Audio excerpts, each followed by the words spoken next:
Hey guys, I have another distribution demonstration for you today. This is Tails OS and it is based on Debian, designed to be run as a live CD and built with privacy and anonymity for the user in mind. So without further ado, let's crack on with the distribution. So I'm just going to be showing you a few of the features and I'll give you a bit of an impression about what it's like to use this distribution. But like I said, it's designed to be run as a live CD, which is a little bit unusual for many distributions that I showcase on this channel. And it's designed to be run as a live CD so that you can run it on just about any computer you can imagine, and then remove the operating system via the live CD or via the live USB or however you've installed it onto a portable device, and you've effectively used that computer without anyone knowing that you've used that computer. You're using the hardware, but you're not using the software on it.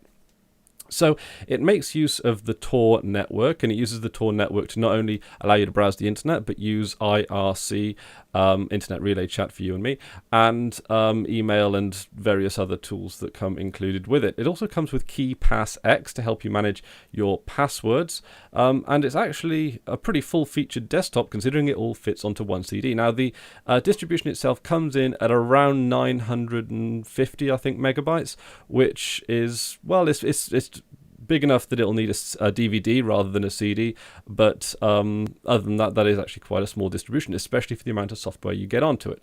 So it gives you lots of options here. We can ask for more options. Also, I'm going to just select, of course, the UK. But a lot of these are things like if you want to use an administrator password, if you want to use Windows camouflage, so if you don't want to look like you're using a Linux distribution, you could pretend that you're using Windows 8, it says here. You can use Mac spoofing address, all this kind of stuff. And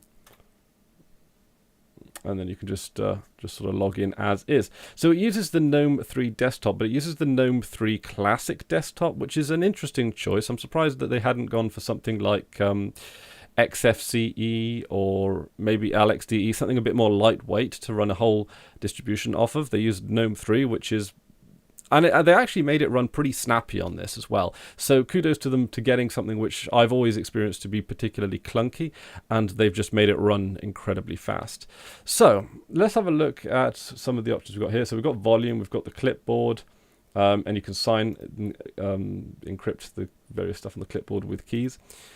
You've got your browser, you've got your email, you've got Pigeon, you've got KeePassX to remember your password. So Pigeon basically allows you to use things like Google Chat or Google Talk, MSN Instant Messenger, Yahoo, XMPP slash Jabber, in AOL Instant Messenger for those of you that are still using that.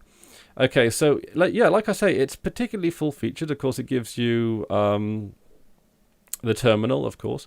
It comes with the GNU image manipulation program GIMP, which, considering that it's a very privacy and security based distribution, I would easily have forgiven them for not including that. Scribus as well, a desktop publishing program. So, like I say, this is a full-featured desktop. Most distributions don't come with Scribus, usually because they'll just assume that if you want to use a desktop publishing program, you will just install one from the repositories. You've got a Bitcoin wallet. You've got you can collaborate on text files. That's actually, I'm not particularly familiar with that.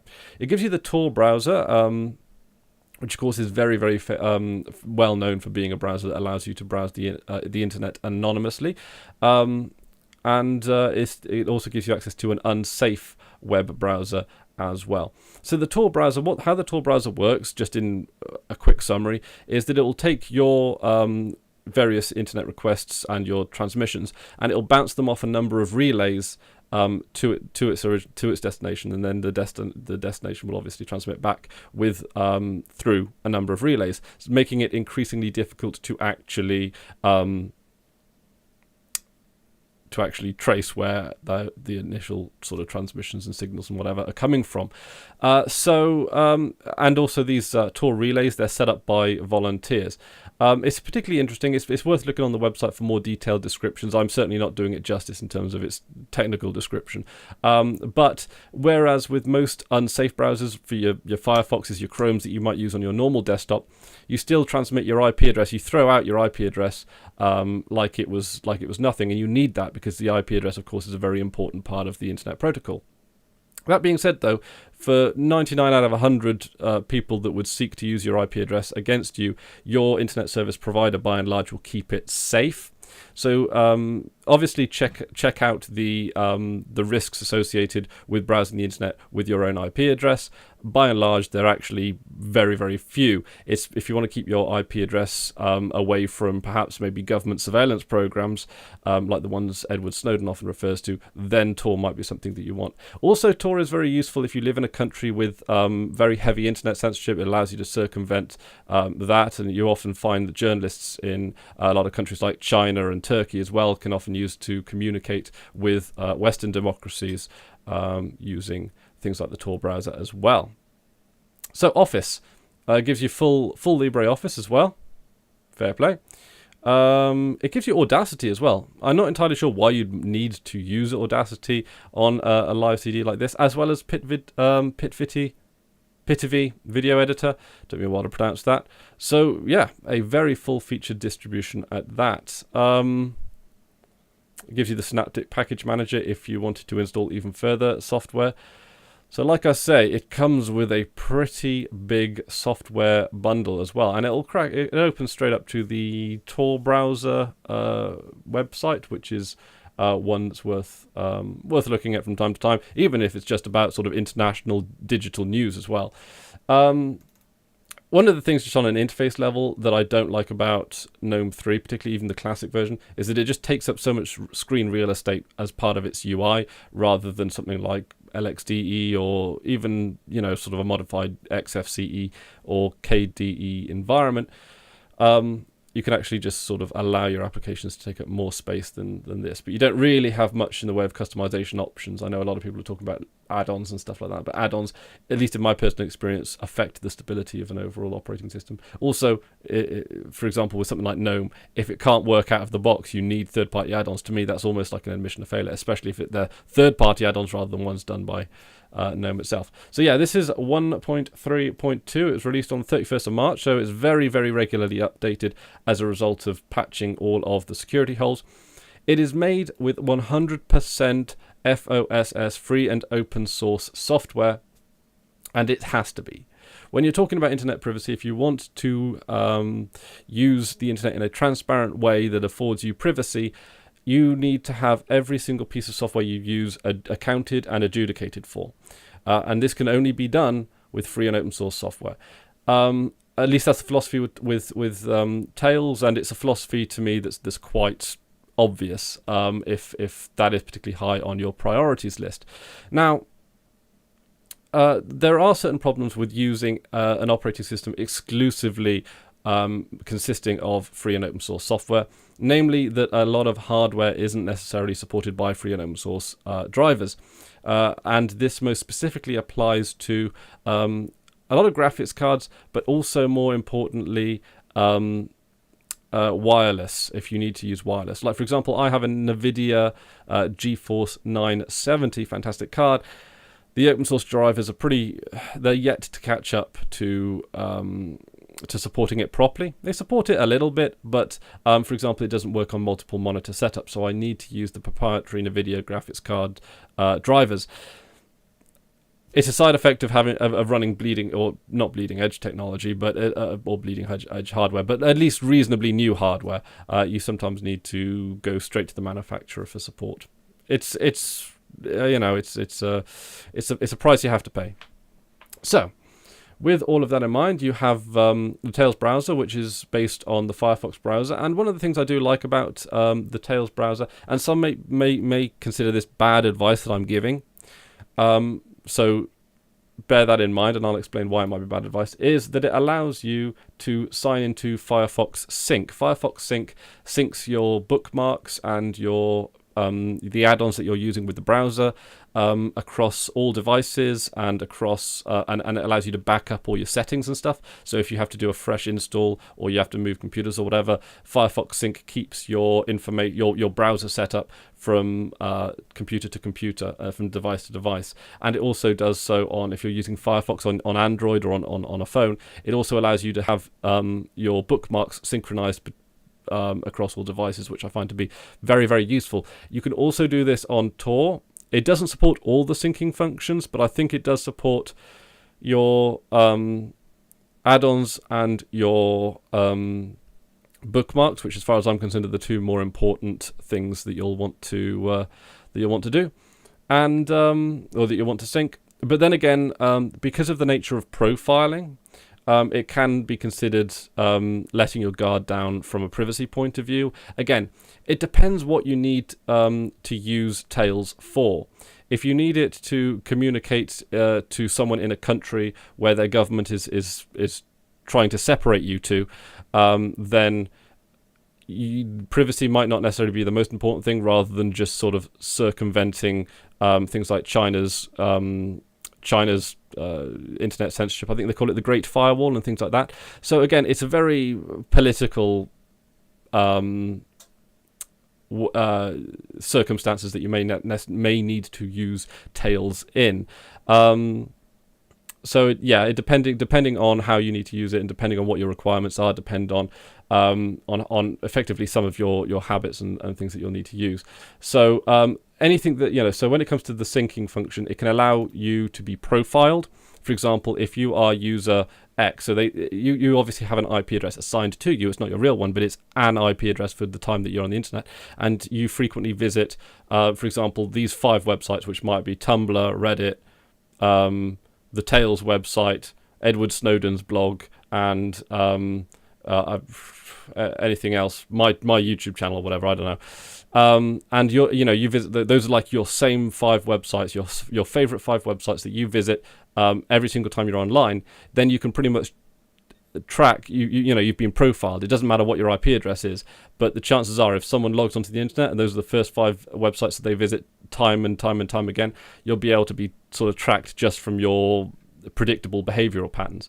And again, if you want to look at it from a Big Brother standpoint, if you want to look at it about just protecting your civil liberties and human rights, a lot of what we do as humans is so habitual that we can be profiled regardless of any precautions that we take from a technical standpoint. So bear that in mind. A little heavy for a distribution demonstration, I know, but there are a lot of politics associated with using Tails. You also lose a lot of functionality. A lot of websites, of course, don't like you accessing them under Tor because they prefer to have your IP address, for example. So if you commit to legal activities, then they can actually just send your IP address to the police, and then you can be held accountable for the crimes that you commit. That is obviously at the discretion of the website. If a website wants to operate like that, then they should be allowed to. That's the freedom of being able to operate your own website and being able to allow or disallow people access to it. So there's a lot in here. It's, as a distribution and as a live distribution, it's actually very, very, very good. I like it. Again, the only choice that I actually question is why they'd use GNOME 3 and not something even lighter. That being said, though, they've certainly skimmed it down. They've certainly given you the classic interface as well. The icons are a little bit ugly. Really, am I going to bitch about that? Well, I do it on most other distributions, so I don't see why Tails should get a free pass. It is a little bit circumstantial. KeyPass X is an interesting piece of software. It's quite good, actually. It saves your password in an encrypted database, because as we know, when you're surfing the internet, you are asked for countless usernames and passwords, and it is almost security suicide to have the same password across multiple dozens of accounts. Because if someone finds out your password for your Reddit account, then that could very well mean that if it's the same password for your PayPal account or whatever, you could be in serious trouble.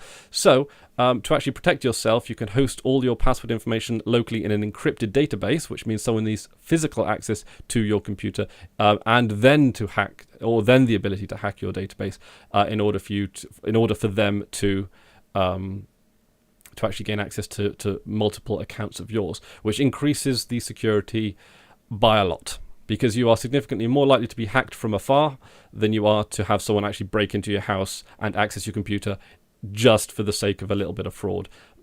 If you're anything like me, you don't have the money to make that a worthwhile endeavor, even by the most stringent of thieves.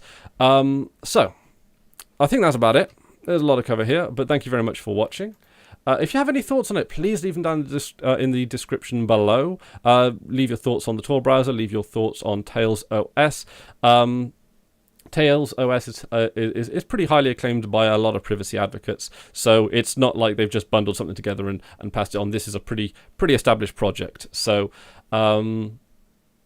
So it's certainly no small small distribution. And I think, and I'm just going to quickly look this up now because I can. And also, there are a few things before I wrap up. First thing is that you can install this distribution onto a USB, and you can install it with persistency. So if you want to save your settings and whatnot, you can actually install this using the Tails installer. So you go to the Tails section in the menu, the Tails installer. It'll load up, and you can do clone install, clone upgrade, upgrade from ISO. So you can make sure that your USB is upgraded as well. So you don't have to completely reinstall or erase your USB every time they release a new version of Tails, which is good because they release new versions of Tails all the time. I don't think they have a scheduled release cycle. They just release whenever there are security patches and whenever they feel that you need to upgrade, which is, I guess, it's sensible for a distribution of this type. So you can clone, install, clone, and upgrade, whatever, from here. I will bear in mind that you may want to double check with various different USB makers of USB sticks, because some companies or some USB manufacturers are more well supported by this distribution than others. So there's that. And also, just to give you a bit of a... There we go, distro watch.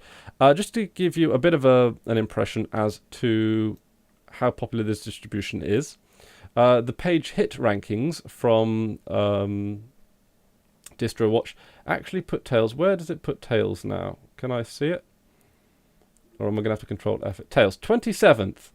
27th distribution. So it falls in KOS, or KOS.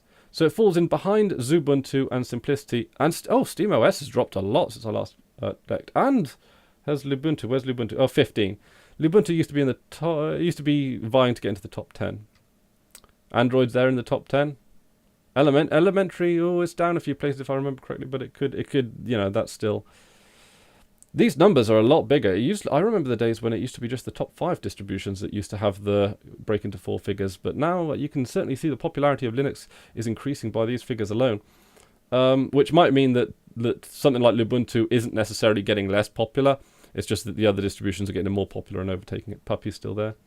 But yes, this is the most popular distribution that is privacy and that is designed with privacy and anonymity in mind. And it is pretty widely endorsed by a lot of privacy advocates. So thanks very much for watching. Again, let me know your thoughts down in the comment section below. That is going to be a very interesting conversation that we're going to be having later on. And until next time, I have been Chris Ware, and you've been awesome.